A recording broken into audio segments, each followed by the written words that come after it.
Curious about changing careers from teaching into government? Now's your chance to find out with sNAPAshots, conversations with professional, practicing, and applied anthropologists. Let's meet Adela. Adela Rahmati is a multi-ethnic woman with brown hair and brown eyes. She wears a black shirt and sits in front of a large bird of paradise.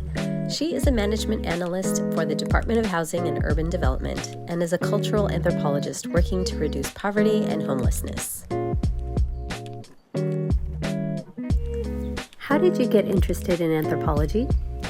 I got into anthropology probably in a roundabout way. I don't know if other people get to anthropology in a roundabout way, but I was teaching English as a foreign language, and I have always loved culture, but I didn't realize how much culture affected the educational environment and people's ability to learn, actually. And so through teaching and teaching abroad, I just got so much into the cultural aspect of education that I decided to go back to school and study culture. And I wanted to talk about that and teach about it and let that be the focus rather than grammar and punctuation and things like that.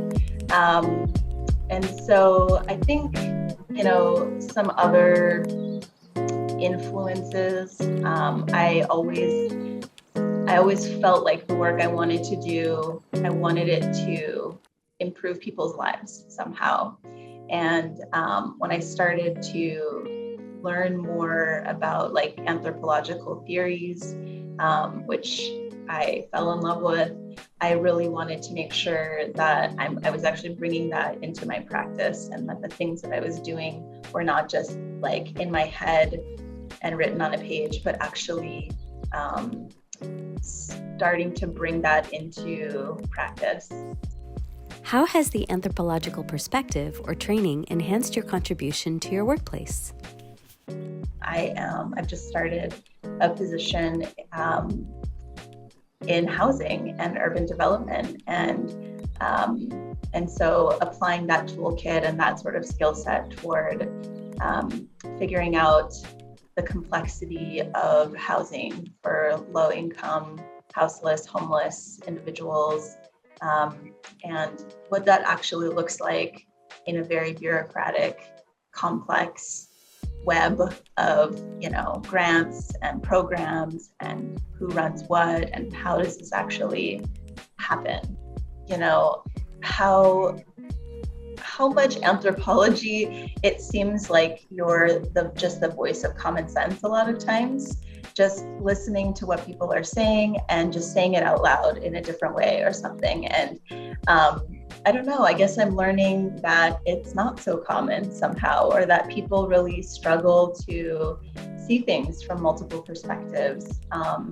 They have a very specific sort of vision or endpoint or goal about what they're trying to do, and they're really focused on that. And I think I'm a much more bigger picture type of thinker, but also just being able to understand things from multiple perspectives. And so a lot of times I feel like I'm a little bit of a translator in that way, where I'm just seeing something very clearly, a need or what someone is saying, and trying to translate that into, like a business question or a procedure or a decision about moving forward with something.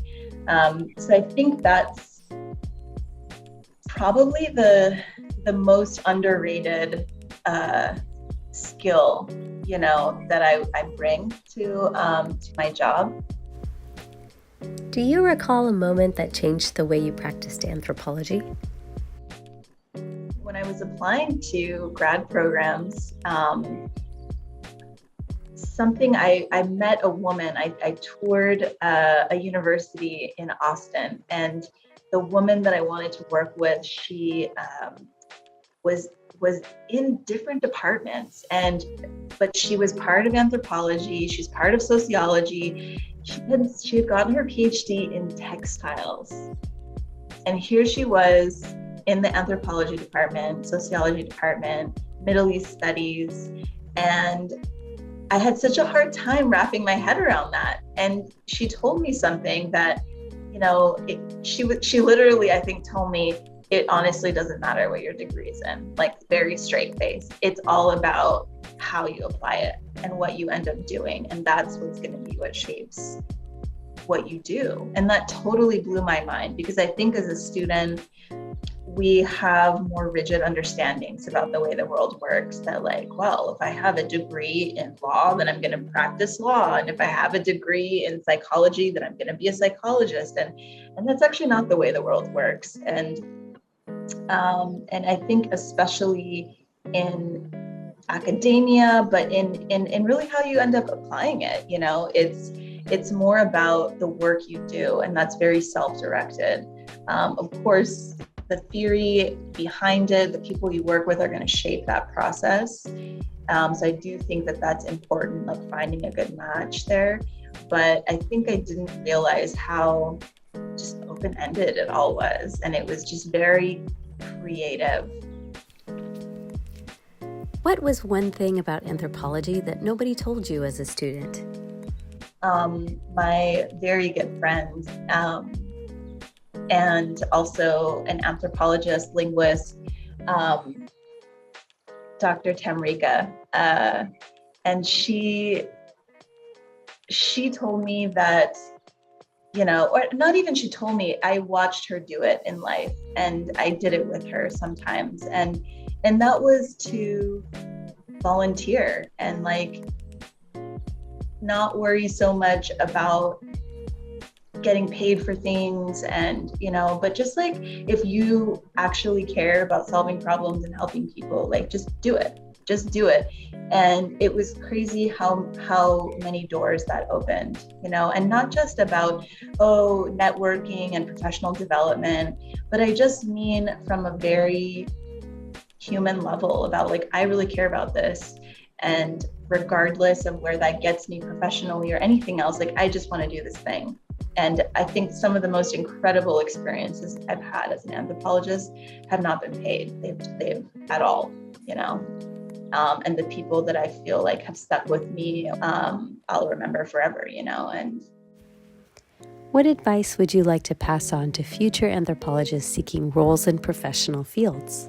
This is a wish for sure. And I think that is to just take the initiative, and step into spaces that call for you to act or to speak or to create something, I think that's really hard, especially as a young person, because it's like we're always unsure or seeking permission. And I want to say that you don't need to ask for permission, or like, if you see a need or you see a space to create something, do it. And everybody will be so grateful, even if they don't know it yet. But I do think we just have these moments and opportunities to do it all the time, to create all the time. And I would encourage you to be brave and just do it. Thank you, Adela, for sharing your story as a practicing anthropologist. For more SNAPAshots, find us at practicinganthropology.org, LinkedIn, Meta, and Twitter. So I remember when you asked me for this to do the interview, I was like, oh, I guess I am a practicing anthropologist. It literally did not occur to me before that. So thank you for reminding me of where I am and what I'm doing.